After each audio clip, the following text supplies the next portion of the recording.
All right. Hi. Hi, Bridget, Hart. How are y'all doing today? Pretty good, pretty good. How are you? I'm okay. It is a really dreary Sunday afternoon out, so it's nice to have something fun to do, like grill two of my friends about the direction that their life ambitions are heading, which is one of the strangest directions um, out of virtually anybody I know, which is most of why I wanted to chat with you guys today. So. I have gotten to participate in and like witness some of your artistic turns over the last year or so. And now the latest thing, obviously, is Lucid Theater, which is the theater company that y'all have started, um, which you're calling your newest production, SOLIS, a lucid drama, which is sort of related to immersive theater or like the Nordic LARP tradition, which I'm guessing a lot of people don't know anything about that.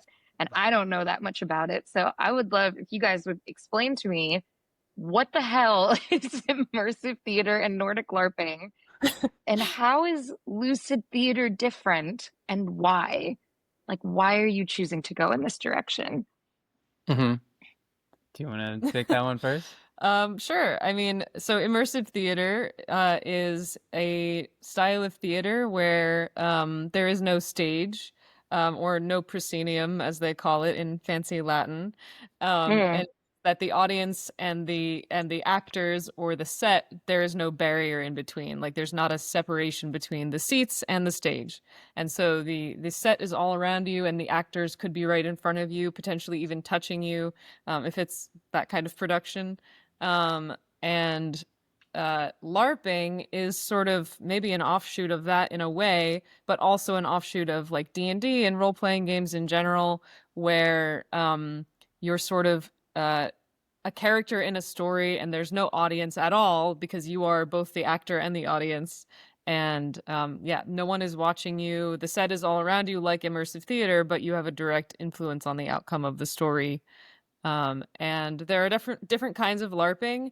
The one that people most often think of LARPing being in America is like the combat LARP where you're like hitting each other with foam swords in the woods or like playing out some You're a kind of Confederate soldier right, somewhere. exactly. Yeah, yeah.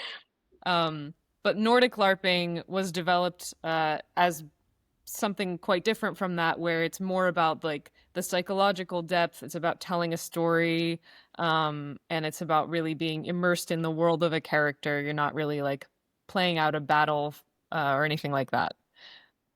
Being immersed in the world of a character. Okay, um, so least from when I was reading about it, there's this whole, you know, medieval, very mystical scenario that all of the players are going to immerse themselves in and play out. This does sound very similar to Nordic LARPing, but it seems like you guys had some kind of a really specific intention in mind when you decided that the name of immersive theater wasn't evoking like the right I don't know, intention, impression. So hmm why? Like why do you call it a lucid drama? What separates what you're doing from Nordic LARPing, which is also a strange thing that I want to talk about more because I we've done a couple of LARPs together. One of them was one of the most psychoactive things that I have ever done in my entire life. um, like that was wild, and it wasn't even a thing where we had devised like a whole crazy scenario, at least on the first run. Um, but it is really psychoactive. But yeah, I'm really curious, like, why do you call it a lucid drama? Like, why doesn't the Nordic LARP tradition encapsulate like the direction that you're taking it in? Well, I guess to answer that, I would talk about like the lineage of each one because it's like we've found something that's like right in the middle that's descended from all of them as a weird kind. Hmm. But like there's the theater to immersive theater kind of lineage where it's like, well, let's just take away the separation between audience and performer, and you get up right close to the actors, or you follow them around the stage, or you're immersed in the like no proscenium kind of experience. So this is That like Sleep No More. right, Sleep No More is one of those, and you're not editing the show as it happens. You're just following them around and seeing it from any camera angle you choose, but you're still kind of a passive observer. And then there's immersive theater where, you know, you kind of like get invited to like make a choice point. Maybe you go this way and follow that character. You go this way and follow that one. You might have like a couple of little moments where like you're asked to answer a question or something, and that gives them a bit of dialogue that they're going to share with you. But it is essentially still a theater piece. It's like a crafted performance.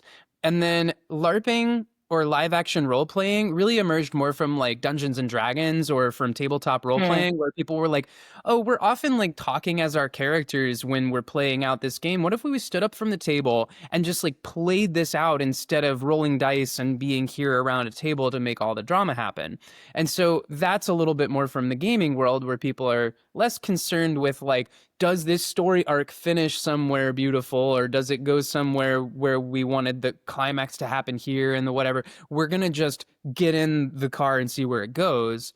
And Hmm. then there's the like Nordic LARP, which actually seems like it didn't really come from gaming in a way. It seems like it came almost from like ritual theater or from like family constellations. I don't think that was actually where it arose from.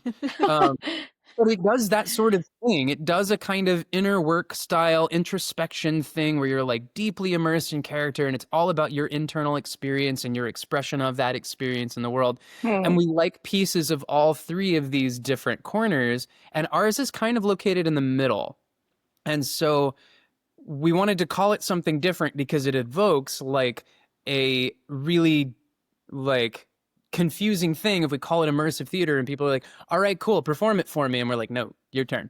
But it's also hard if we're like, come play this LARP game with us, and people show up and they're like, oh wait, I've got to get like emotionally raw and deeply invested in this. Oh, I'm out. And so we want to make the invitation to say like, lucid theater is like a lucid dream where you wake up in the story and it's Hmm. yours now. Like you are this character and your Hmm. choices drive story the way that theater is driven, but they are also like playable, functional choices that change the direction of the whole cast. Everyone is now responding to you making choices and they're making choices. You're going to like take this in a direction that you all co-create.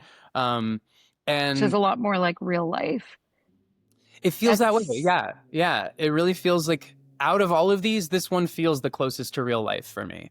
Um, and I guess where I got into this from myself was I was writing music cabaret shows and performing them and wanting them to like animate the audience.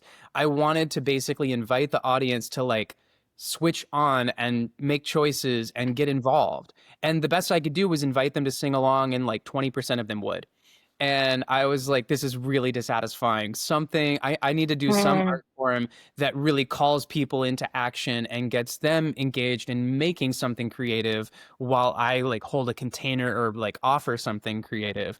And so eventually found my way into an immersive show that was pretty close to a lucid drama, although like it didn't have a written character for me. I just showed up as myself, but got into this immersive show and I was like, whoa, this is different. Then Bridget and I wrote a few immersive theater pieces, including Thirst Trap last year, which you were a character in. And that was somewhere on the spectrum of like immersive theater to LARP, but not quite a lucid drama yet. Hmm. Then we played Alice's LARP last year, which I would say it's better to call that thing a lucid drama than a LARP, but she calls it a LARPing. Sure. But I think it is doing exactly Yeah. what we aspire to do, which is we hand you a character and a backstory and a world that's built, and you get into it and make your choices, and we don't constrain those except with the rules of story and the rules of like this world's different physics or whatever. And Right. so all the choices you make are like a creative contribution, and you're not informed of like director's notes or ending plot or anything. You go and like make choices the way you would in life. You make choices the way that you would in life, except that this is just a reality that is like completely different, and you have to participate in making that reality feel real for the other people that are playing it with you. Like that is one of the things that really strikes me about lucid drama or Nordic LARPing. is it really like demands something of you in such like a moment to moment sense, because when you don't really commit to it, or you're engaging with somebody who isn't really committed to it in the sense of like they're being really half-hearted, um or they're being really timid, or they're not offering you anything to bounce off of, or when you offer something they don't bounce back, it sort of like actually deflates the scene a bit. Like when you're watching like a professional performance, or even a community theater or whatever, but you know, there is a proscenium, there is like this gap between the performers and you as the audience. I still actually think that as an audience member, like you can totally kill the energy of a show by not responding to the jokes, right? Like Hmm. that is definitely something that, you know, I have a few friends that have been um actors that maybe have flipped occasionally between film and like live performances. And that's one of the things with live performances is sometimes you get an audience with really exceptional energy, and sometimes you just don't. And Hmm. it's sort of rare, I feel, that like every single show, every single night that you do it will have like that same special magic. Sometimes you just get an audience that's a little bit more willing to like participate in that immersion, like have those bodily reactions, the gasps. Like you can feel that, and that's really activating. But oftentimes you go to a show and I don't know, most people feel like they're dead in their seat, like they're scrolling TikToks with no like they're not awake in the head or in the body for sure. Yeah. Um, but yeah, I mean, I feel like no one would participate in a lucid drama unless they were willing and eager to attempt to really participate in the art. Like this is, I mean, you guys are the creators and the directors, but like you are very dependent on the people that play to be really like engaged. Are there different kind of like mental archetypes of like a different kinds of people that you think are very well suited to this or very not suited to this? Because I imagine this isn't the kind of thing that is for everyone, which I think is great. I don't think that good art is ever for everybody. Like it's exceedingly rare that a piece of art could resonate so deeply with that, like everyone. I mean, that's kind of on another level. Like we've got aesthetic preferences and emotional uh, differences between people. Um, but yeah, I mean, it's definitely not for everyone. But who do you think this kind of thing like really is for? Hmm. Well, I would say that one like archetype in my head is like someone who's really like deeply introspective and deeply open to like exploring their own psyche. And because I feel like a character is a way to step outside of yourself, but you can never fully leave yourself behind. And so it will always be like there will be bits of you leaking through even if you're trying to like play someone who's very different, and that very different person can show you in relief like a lot of things about yourself. And so I Mm, think like the whole like the way that I got involved in this whole art form was by like using identity play as a way to overcome my own like blocks in real life. And so I feel like this sort of work is like an excellent way of getting people to just see new sides of themselves or see ways, just like look at themselves in different ways through the guise or the eyes of another character. So sure. that's one thing. There are many others, but Hmm. we have like a question in our application for Solus, the lucid drama that we're putting on in a month, that kind of reflects this sort of dichotomy, which is like, are you more interested in role play, gameplay, or both? So someone who likes role Mm, play really likes to delve deep into a character, like really plumb the depths of their psyche and like have like complex relationships and conflict with other characters and deep secrets and torment and all of this stuff. Like someone whose point in the game is to like really embody this character fully and is willing to like just play them to the hilt, basically, so that they have a strong presence in the like overall story as like a character. And then gameplay is sort of like this, where it's like someone who wants to win, wants to find more information, wants to complete their objectives, like wants to yeah, like uncover all of the mysteries and stuff. And then of course there's both. So people that like a little bit of both want the challenge Sure. of trying to win while really being a character.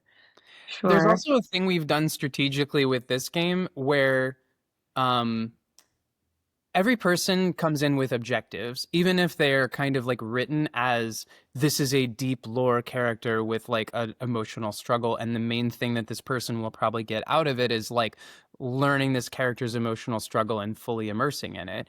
Even that person has objectives that drive that character home, that like allow them to Hmm. fully experience a transformational arc. Whereas there are other characters that are kind of built almost out of like plot elements where they like really drive choices for other people because they're high power or because they're like withholding a really important piece of information. And for a character like that, the objectives drive them to make more connections and to get more into relationship with people. Hmm. So a lot of those different like factors will basically take whatever you think you came in here for and balance it with all the other stuff that is available to you. It ends up like drawing people toward a center where they're all actually co-creating a story, and that thing transcends their individual path. Sure. You know, as you're saying this, I'm just realizing how much, even though on a day-to-day basis, I'm very interested in incentive structures and like game theory is just one of the basic little ways that I think. I'm not a gamer. I never have been. Like Mm-hmm. my mom thought that was too boyish, so I was just never allowed. And now I don't have like the dexterity to do all the clicking and what the hell. So like the kind of gameplay of being able to quickly assess what's going on with a bunch of different characters, right? Characters that haven't been revealed to me yet. Like I haven't gone and spoken to you. I don't know what kind of life this person is bringing into this character. Mm-hmm. I find that much harder to read than like reading people on like in real life, actually. I think that game theory in real life, like in terms of looking at social dynamics, is actually like pretty it comes pretty easily to me. But in the times that I've found myself, you know, in one of these scenarios, I'm like, oh my God, having to do like that kind of extra layer of calculus of how do I want to play this character that has these incentives, right? Like how is this character different than like my own natural inclinations? But Mm-hmm. also I don't want to try to turn this character in some direction that I can't maintain faithfully either. And in fact, yeah, I got to talk about the Fractalist here, which was a project spearheaded last year by Bridget and Tyler Alterman. Um, and like the reason that I ended up applying for this is because this idea of letting a character emerge from you that didn't have the same creative blocks that you have, such that you could make work that you are normally blocked from in your day to day, was a fascinating concept. And like, I don't know, you're an underemployed 20 something in Brooklyn. Like this is definitely the kind of thing that you should dabble with just to see what it would do to you. And I cannot believe how psychoactive that was. I mean, I don't know. I feel like I've spoken to some of the other fractalists about this afterwards, that like it did more to most of us, I think, than we anticipated that it would. Mm-hmm. Um, and interestingly, I don't think that it, for me personally, it wasn't the creative output that was really the most profound outcome Mm-hmm. of this. Um, but it was discovering that my voice when I'm writing could come out completely differently if I imagined myself to have like a different set of basic traits and hangups about the world than I do. Like my voice as that character was way sharper and bitchier. Um, there were a couple times and I had to you know write something like later on in the year where I was like, I think I'm being too timid about this, and like I would put on my character tokens and I would kind of imagine, and then suddenly it's like I'm just cutting to the point like a lot faster, and that was strange, but honestly it affected me like my personal life like even more. Like I decided one of the only things I knew about this character was this is someone who Irish exits and she leaves like the moment the dinner is over. Like, it doesn't do the thing that Sai is very prone to do, which is like, oh, but I haven't spoken to this person that much.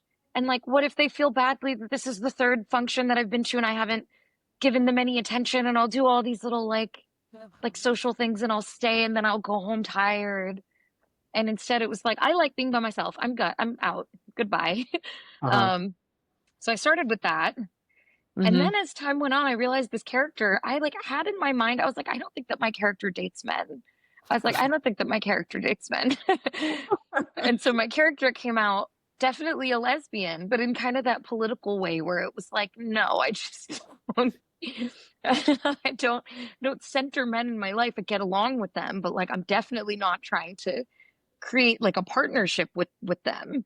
And then Mhm. that character further came out just like asexual. Like that was very helpful for the size not dating anyone arc for at least a few months. It was nice while it lasted. Mhm.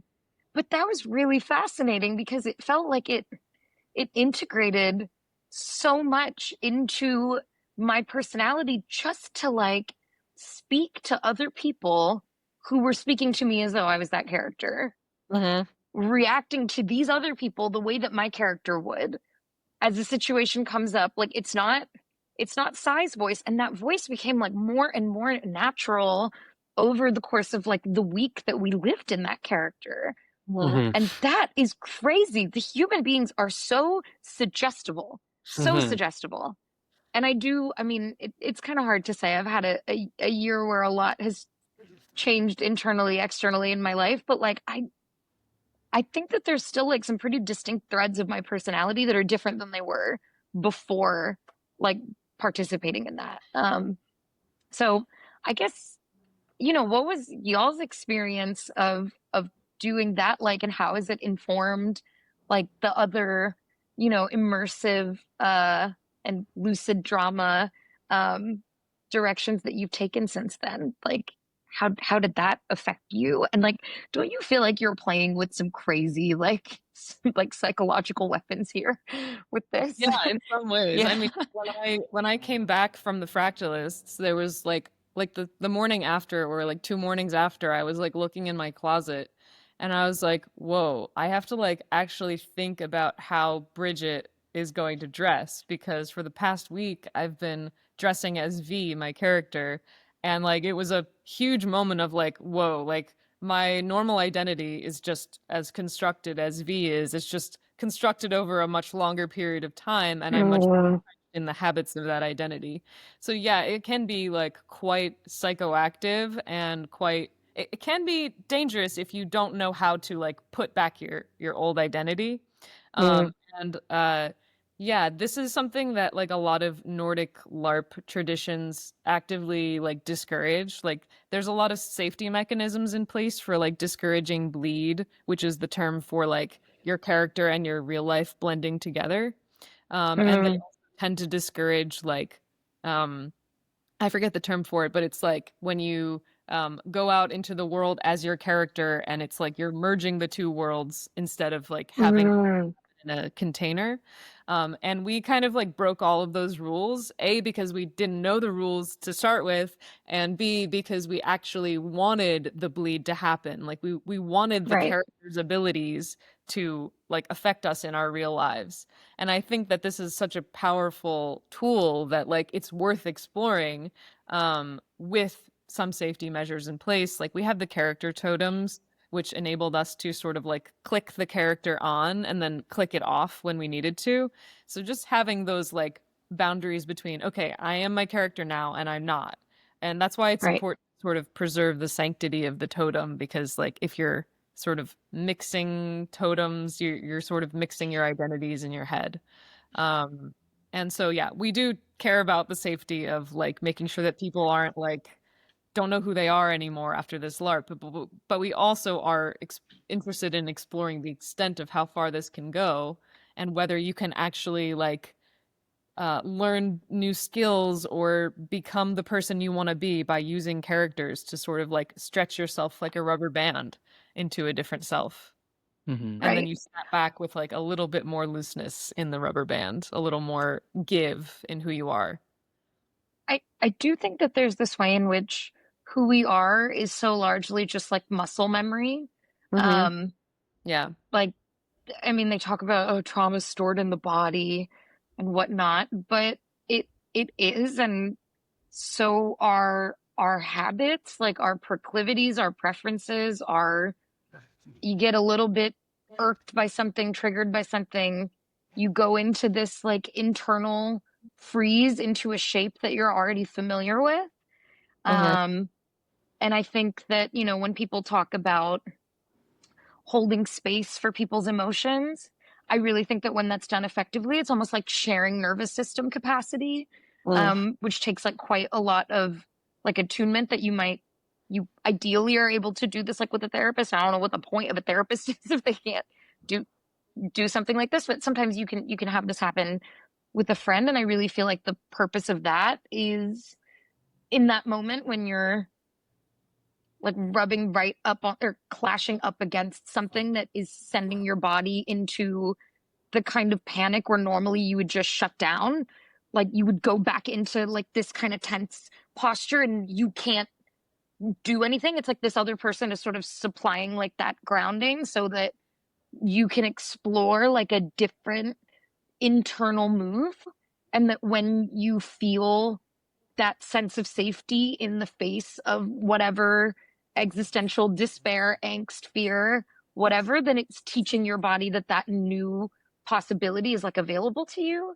Mm-hmm. But it does seem like one of the main purposes or like the benefits of having done something like this is to have a container in which to explore the all terrifying creative block that like every creative person pretty much like faces at some point in their life. Like I don't think that is something that any of us get to escape, but getting to engage with it in a sustained way in a container that itself is providing some kind of safety by virtue of the fact that it's not real. Like Mm-hmm. if I am blocked as that character, it feels like it has less stakes than Mm-hmm. if I am blocked as myself, which is what I have the most muscle memory for, that I've been this forever. But Yeah. now I'm in this other situation where like you also are kind of default sharing nervous system capacity with other people because the world is only real because it's real to these other people that you're with. So Yeah. like that sharing is sort of happening by default. Mm-hmm. And then because you're not even playing yourself, you are literally playing a different character. You Mhm. are Yeah. meant to explore what is a different internal shape that I could take right now. Mm-hmm. And Yeah. and at least in that case, it was like it turned out that the internal shape that I discovered was not necessarily like the one that I'm like, this is the bitch I want to be going forward. But Right.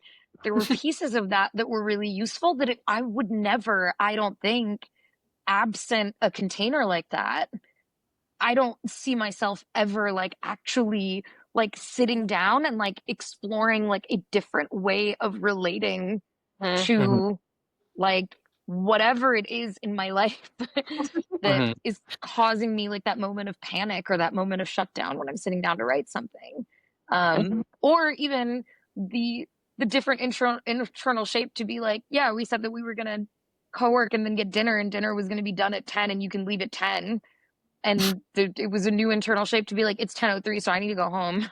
Like that was new, that was never available to me before.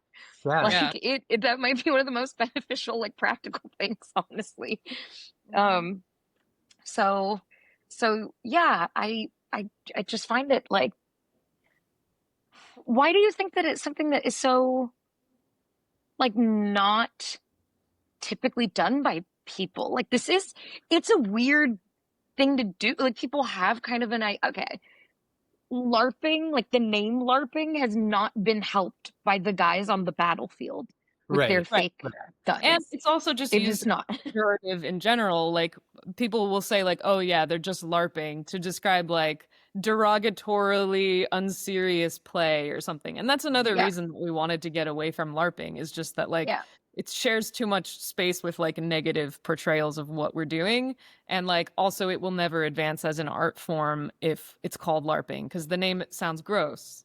And it also has come to be synonymous with like delusion Yeah. rather than like a selected mode.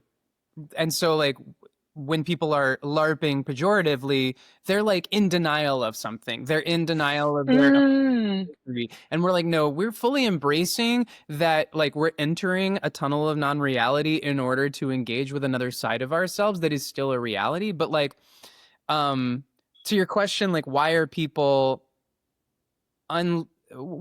not super likely to try this themselves in this like phase of history? Like I'm thinking of identity as the answer to this. Like Hmm. um you know the saying like to a person who holds a hammer everything looks like a nail? Mm-hmm. That's because like we're configured for tool use before we're even configured for identity or language. And identity and language Hmm. fit into the tool use pocket of our brain. And Hmm. so when we absorb a new identity, we treat it like a tool and it changes the shape of our salience landscape. As soon as we pick up an identity, it changes what is important to us, what we think we can do with the world, what we are capable of in this shape. And if we set down that identity and pick up a new one, we get a whole new world around us in terms of what our perception does to it. And so, like, I think that people tend to think of their identity as relatively fixed, something that was given to them, something that was assigned, or something that they're just now learning to describe and change and share with people. And both of those frames make it delicate and fragile. And it Mm-hmm. turns out that identity is really, really mutable. And you don't really need this particular one. You need an identity for most of your life, but you don't need this one to be in this shape forever. If you did that, you would probably be in a really bad state of mental health. And so Mm-hmm. a thing that this like style of play does, lucid theater especially because it's not like you're not playing as yourself. You get to absorb a new identity and see a new world through a new perspective. And it partly just teaches you that the one you put on the shelf is actually just as changeable as the one that you adopted for 8 hours or whatever. And when you get that kind of discovery, it frees you a lot to be like, oh, okay, well, if I could kind of like tune up my own like everyday identity, what else would I do to it? I would also not discount the idea. This might be a little bit of a hot take, but like the idea that people are a little bit in love with their limitations and Mm. actually don't want to overcome them in a lot of cases. And Mm-hmm. so the idea of taking on a character that like doesn't have them seems really scary because it's like, whoa, I could have done this the whole time. I don't want to even think about that possibility because I'm like in my like known fear and I'd rather stay there in like the comfort of the known fear rather than the possibility that like could overcome this pretty easily and then I'd be in Yeah. a whole set of unknown fears that I've never experienced before. And also like I do think people do use LARPing in some ways, like the classic example being like the power pose thing, like where you're supposed to like Mm. here and do this pose or whatever for a bit before a job interview. Like that's like micro LARPing, I guess. Uh, Micro Sure. just um, Fake dropped. it till you make it, right, right? exactly. Fake it till you make it. It like LARPing is just like a step further from that, but it seems like so much more extreme than that, that it's like people Sure. just don't even think about going that far. And the idea of acting is associated with like entertainment and like something that's not real life. And so bridging the gap is hard. Probably the majority of people that think that they could never do something like this, it's because they imagine that they need some kind of like theatrical talent, like Mm-hmm. have, have that performer spirit in order to be able to participate in this. Like But a people, lucid drama almost, yeah. sorry. I was just gonna say, like a lot of the people that have participated in our lucid dramas have zero theater experience and don't see themselves as actors at all. And once you participate in it, you realize that you really don't need acting skills. You just need empathy. Yeah. No, honestly, I did not feel like I was using any particular theatrical talent. Like I've done a few plays like when I was younger. Like I like that kind of thing. I'm a choir kid, not a theater kid, which is a really important distinction. It's like my personality architecture is more of that of a choir kid than a theater kid. The real ones know what that means. um, but in participating in these, it did not feel like that is actually the skill set that I'm using whatsoever, is the ability to know lines and to be really, expressive in this way that you're sort of projecting, so that an audience member that's sitting pretty far away can like get the energy that you're trying to portray, and make sure that you're inflecting your voice correctly. Like those kinds of skills are completely irrelevant to this. Completely and totally irrelevant. And like actually just being able to be in the moment is far and away more important. It is interesting though when you say, I love this idea of, yeah, we learned how to make tools out of sticks and stones in like the paleo or Mesolithic era or something, like long before we probably had notions of like identities. But like, yeah, our brains want to use the things that we have available to us, like to get certain ends. And it really is an era in which, I don't know, it's like we're a little bit past like the identity politics, like weaponization era. Like that was very in vogue, and now you're definitely seeing like enough of a backlash to it that I wouldn't say that that's like the dominant like cultural operating mode at the moment. Um, but we think about identity from a meta perspective like way too much. At some point, like identity almost became like a set of coordinate points. It's like when you bring the thought of like intersectionality and like systems into it, right? It's like, where are you located relative to other people on these different axes? And like where you're located gives you the right to talk about certain things. And the requirement to shut your mouth about other things. You definitely have certain kinds of power. You are definitely disadvantaged in these other ways. Like it's that. But I think about it and I'm like, when our moms were reading Teen Vogue and it wasn't talking about intersectionality, like if they thought about the idea of identity, it was inherently personal. It was not, we did not exist in this like panopticon where identity is always necessarily locating you, not just in contrast to the other in front of you, but to the big other that we are ever aware of. And so actually, like I get what you mean, that a lot of people might be scared of like engaging with like such deep identity play, but at the same time, there's a part of me that's like, isn't that something that most people are actually low-key sort of desperate for though? Like people be dissociating into their phones all day, every day, don't they? Like you don't really want to be yourself as you are, clearly. Like if you were trying to explore yourself as you are, that the way that you be acting is not in service of that or whatsoever. Right. Like it does seem like you're trying to lose yourself in something bigger than you, right? Like such that you don't have actually any responsibility because you're just a coordinate point. Or like identity, I mean, you go even one more layer meta, which is identity as a tool. But it is funny to think of that as like a very primitive like tendency.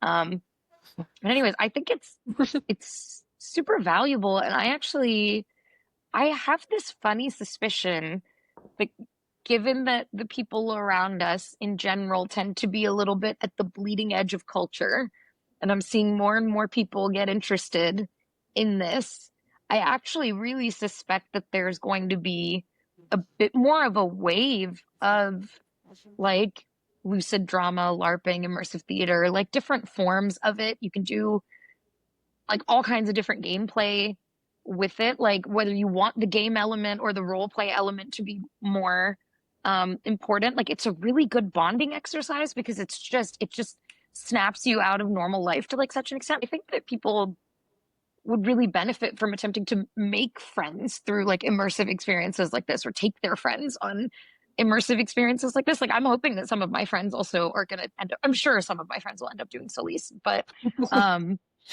it is like this cool little like world that you only get to share with each other in that moment. Like it is so ephemeral, and that means that you have to like actually have your wits about you. Like we'll never be able to explain adequately what the fractalists did to us, right? When I talk about that, like it makes more sense to you because y'all were there than it will be even if I wrote pages and pages on it. Like it is something that you just only understand if you're if you're in it.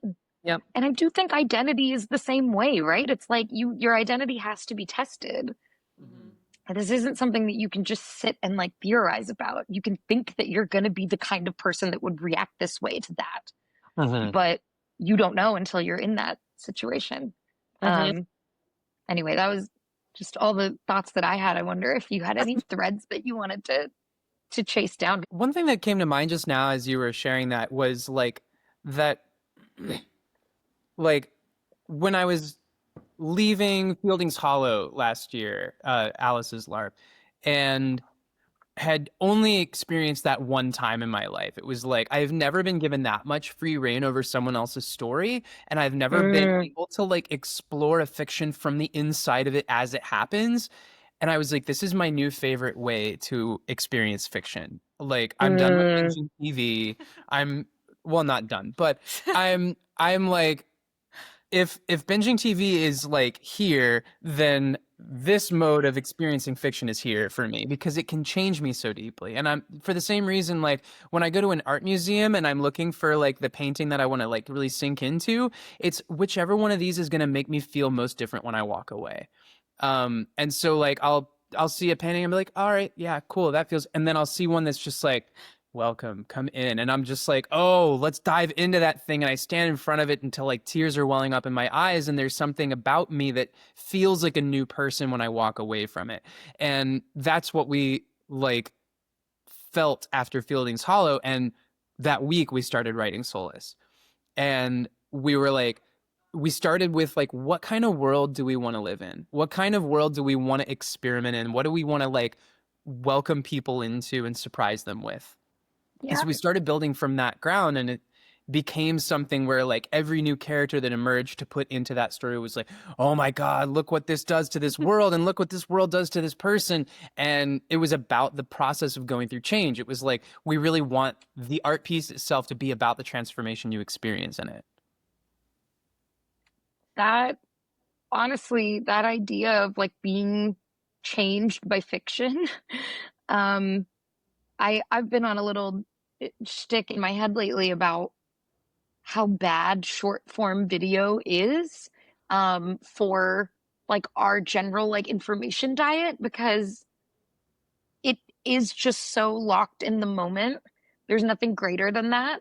Like I feel like it breeds this kind of like nihilism when the idea of a world that exists and matters beyond like just that moment that it's grabbing your attention, um it feels really poisonous, honestly. Like there is something so beautiful about how long a work of fiction takes to draw you into the world, like how meticulously like these characters, the setting, the logic of the world, the constraints, like the little strategies that are born of that that make sense for these characters, like all of that like has to be so lovingly arranged and like so carefully like attended to by like you as a human being attempting to consume this work, consume it, like interpret it, get anything out of it. Like you have to invest in it. It takes a while, but that's how life is. Like that is just like the fact of life. Like there's some part of there is some part of me that has just been like really horrified at how little like long form fiction of any variety has like been part of my information diet for like such a, or like part of my media diet for like so long.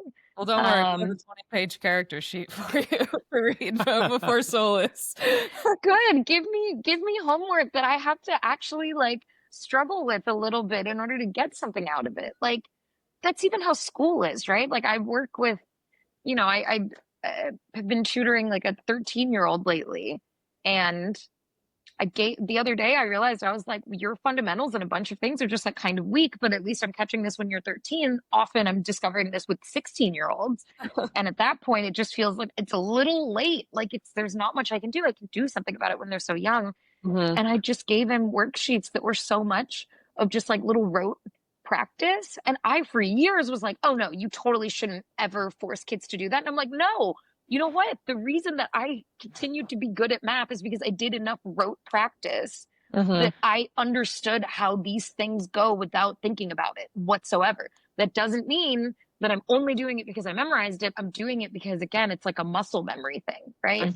Mm-hmm. Um, anyways, but I feel like the muscle memory for like patience and like investment is something that is so missing. And I love the idea of fiction that draws you in by demanding your body be part of the experience. Mhm. Yeah, Right? there's a few things about this that sort of like are antidotes in a way to like a lot of the afflictions that are facing us now. Like the fact that like you can only play Solus or other lucid dramas or Fielding's Hollow once ever demands your presence in a way that not many other things do. Like you can like sit through a movie and be like half paying attention and then just be like, well, I'll just watch it again another time when I'm actually paying Right. attention. Or yes, but in this case it's like you have one chance. What are you going to do with the one chance? Like, you better prepare for it. You better be inside the character's world and ready to like hit the ground running, because otherwise you're going to be tormented for months about Right. decisions that you made, and you might be tormented anyway, depending on even if you have We prepared. were. We were very present in Fielding's Hollow and tormented for months afterwards in a way that we were like, yeah, I'm so glad we did that. Like, but it was also like up late at night wondering like, why didn't I just tell them? Why didn't I just like pursue that goal? Why didn't I just open up when they gave me the chance? And Yeah. like, then it will show you things in your own reflection. But yeah, Right. the full presence is like one of the biggest demands that this thing makes of you. But in the same way that like if you get into an emergency crisis, let's say that like your house catches fire, suddenly something clicks in your mind and you're super present without trying. Mm-hmm. And that's what happens in this container as well. It's pretty hard to check out from a drama that's like into the world, pay attention, like you're Yeah. going to without trying. Mm-hmm. Yeah. And you know what? I was also just thinking when it comes to like repetition, right? It's one shot, it's 8 hours, but it's like 8 hours is a lot of minutes. Yeah. 8 hours is a lot of minutes. It's a lot of decision points at each decision point, you again have like a moment to reinforce and explore something. It's over and over and over and over again. Mm-hmm. Like it is a trip. Um, and Hart, you said something earlier about like the malleability of identity generally. Um, and I think that in the way that people really cheaply use identity as like a coordinate point, like it's not malleable at all. It's just about like basic demographic characteristics like around, which those aren't malleable, but like I think that that's a really impoverished like way to think of identity. Mm-hmm. Um, but at the same time, like, you talk about like, yeah, okay, I can choose to play this character however I want. And then I go back to my real life. I can't change everything about me, right? Right. Like I am somewhat malleable, but like what is that malleability born of? It's actually not some big abstract like theoretical whatever. It's the composite of like one little decision after another after another after another after another. And Mm-hmm. like that I think might have been one of the most like psychoactive things about like the fractalists for me, for example, is because we did that for so many days. It was like you could just actually day after day, hour after hour, like choose to prioritize certain things or certain ways of being. Like that is available to you. You have to consciously make that choice a bunch of times until it becomes unconscious if Mm-hmm. that is a direction that you would like to move towards. Mm-hmm. Um, Something that helps with but that, I think, is the fact that we were doing it with other people that we're all making that agreement with. totally, New people. Mm-hmm. It's like we're agreeing to meet each other as strangers. Like, that moment when you first meet someone new, you sort of have a space where you can be a little different. Like you can like get outside of your new habits because the other person isn't expecting anything of you. And a lot of what does lock us in our identities yeah, is other people's expectations of how we're going to be and 100%. how we're going to show up. But in this container where we all agreed that we were going to be different and expressing things differently than our normal selves, it gave us the freedom to yeah, just to do that in a supportive environment and without the burden of all the expectations. Exactly. It's like it's actual freedom to explore what you want to present as, like how you want to act, how you want to organize like your internal world, which yeah, 100% like, and that is the reason why identity is like in the modern day is like less malleable than like I think it could have been, because there's this whole like Mm. panopticon that we often like, we have an idea of who we are relative to the big other. And I mean, I don't know, there's like a whole thing here about like pseudonymity and anonymity on Twitter, which is like a form of identity play, which I think that we've definitely seen be really effective for some people and working through many things.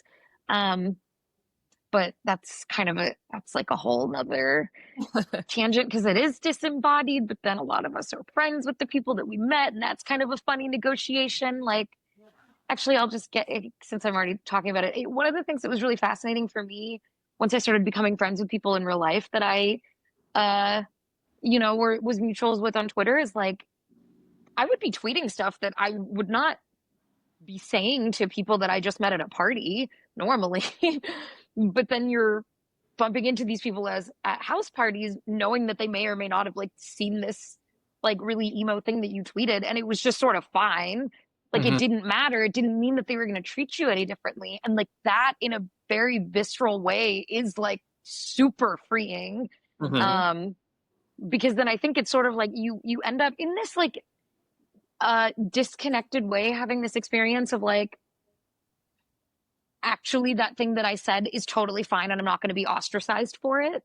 Mm-hmm. And I think that that is one of the funny things again about like LARPing is like, especially if you're playing a character that has a very different kind of set of personality traits than you do, you get to try out like being like that character and not being totally ostracized for it. Like, I mean, I don't know, things could go very weird and wild for you or whatever, but like on a like a deep monkey brain level, it's like it didn't ruin your life not to act the way that you normally act.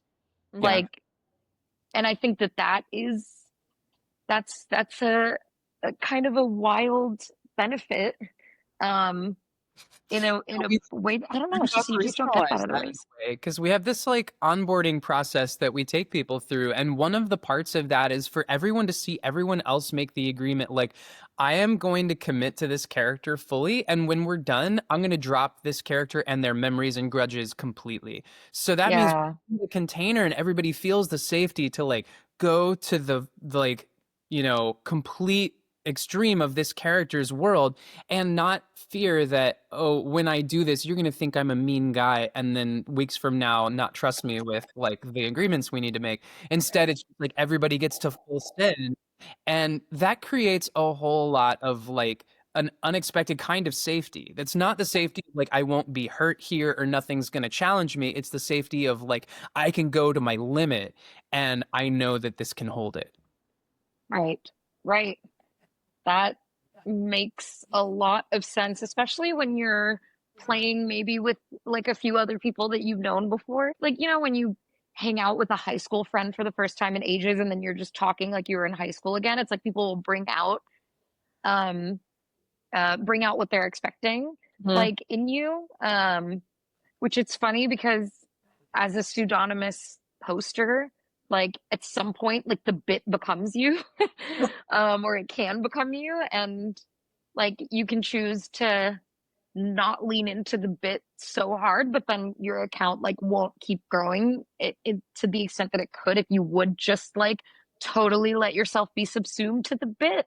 Right. um And like people after Solis, like one of the comments that we got is like, I didn't lean into the character fully, and that was my downfall. Like part of the point and part of the way of succeeding, whatever that means to you in this game, is like actually just going as deep into that character's personality and desires and torments, etc., as you yeah, can. And like that's also one of the like best affordances of this artwork is like you get to spend 8 hours in a, or however long, in a safe container where you can be a murderer, or you can be like a right, psychopath, or you can be like someone who's betraying their closest friend, or you can, etc. Like there are things that you can explore in this fiction that allow you to to really be someone who you normally don't get to be. And like in the Fractalists, we didn't really explore that level of darkness. Like none of us were Yeah. playing a murderer because in our real lives we don't want to be murderers. We just wanted to write our poetry. At least that was my story. But Yeah. like this like really concentrated container of a LARP or a lucid drama, like you get to really be someone you wouldn't ordinarily never want to be or try to be. Right. Yeah. Right. The thing on that I wanted to talk about when bleed came up too, like how we break the rules of Nordic LARP where they're trying to avoid bleed. They don't want like the character you play to leak into your everyday life. And we have a bit of a different approach to that, I think, because we don't deny that's going to happen. You are going Mm. to be changed by the experience you have, even if you Mm. play a character that you don't aspire to be on a daily basis. Some of Mhm. experience you have as them is going to change the way that you see your everyday life. And that can be a good thing, or it can be a thing you deny and it only becomes bad when you do. So I think Mhm. when we lean into it happening, we can say, yeah, what do you want to carry forward from here? You had this day as a psychopath. What did you see that was new about the world that you were missing before? Mm. And maybe that thing was, now I can really empathize with psychopaths. Now I can really see that they have a struggle even if they don't know how to empathize with others, or they Yeah. have like reasons for becoming the way that they are. Or it might be like, wow, I really didn't see that a lot of my goal directed work in the world is blocked by my shame drive. And when I put that on the show, I get a lot more done. Maybe I can do this in a way that still maintains empathy, but doesn't really preference my shame. But like those kinds of insights can only be yours if you're not afraid for this person to become a little bit part of you. Right. Yeah, no, I think playing playing a character that that is a very dark character, actually seeing how you feel leaning into that darkness, like you have to let that teach you something about yourself Mm-hmm. and your relationship with that kind of darkness. Mm-hmm. Mhm. And like I feel like there's any number of ways in which it could reinforce like parts of yourself and your value system that really matter to you. But like kind of understanding like your capacity or your incapacity for certain kinds of darkness and like for what reasons like actually seems important. Like Mhm.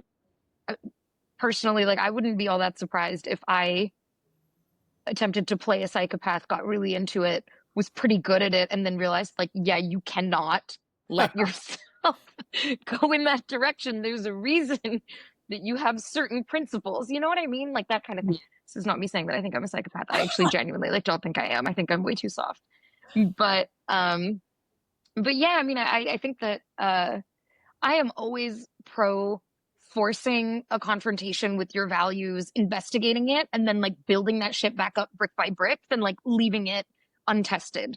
Mm-hmm. Mhm. Like, yeah, sure, it's almost like I'm seeing like a column of like bricks laid or whatever, but like, I don't, what is it that you put between the brick? Like, I don't think that they're actually attached. I think if I just, the freaking Jenga, you know what I mean? It's like, actually investigate the thing and pick it back up, like reassemble.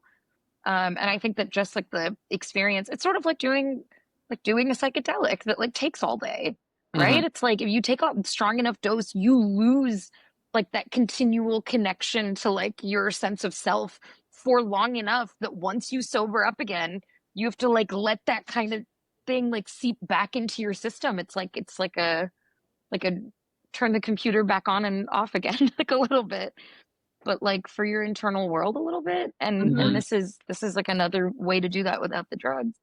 Yeah. Mhm. And way more with other people, which I think is just like fascinating. So I'm excited about it. Mm-hmm. It Do you feel like this is something that you're gonna end up doing for like a while? Like do you feel like this is part of like really like your work in the world? I kind of started with that, but like now that we've talked about so many of the things that go into it, like I don't know, how do you relate to this? Yeah, every step we've taken into like writing immersive theater and then writing a LARP and then like developing this kind of personal notion we have of lucid drama, all those steps have taken me closer to feeling like I'm making what I want to make. I'm doing my real work in the world. Mhm. Yeah, I feel like when I look back on like my life history and like what got me here, it's like, wow, so many parts of my like childhood were setting me up to create this kind of art. Like I've been playing D&D since I was 9, and like my favorite thing to do was like make new characters, and like I never wanted to play the same character twice. My dad is actually playing SOLIS in this upcoming run, Really? and he can Okay. confirm that like every character I played was very different from each other. And yeah, it just feels like that's like something that I didn't even realize I loved doing until like we created these 22 characters together, and they're all extremely different but like really really deep. And I love Yeah. that, and I love world building. Like I love hosting parties and like creating like a decor vibe and like transforming my space You're into good at aesthetics. like, Yeah. yeah, I love that Yeah. aesthetic element as well as the really deep character story. So it Yeah. feels like it's the perfect intersection of so many things I love to do and have sort of been training my whole life to do.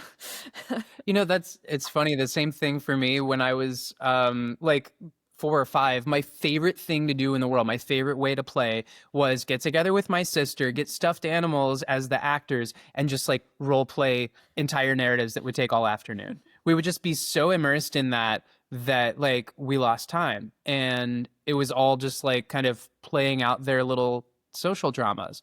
And I Yeah. feel like I've done that for about the last year. Like Bridget and I get together and work on the story, and we're doing that same thing. It's like, how do these people fit together? What's their inner world like? What do they aspire to be? What changes them? And then Yeah.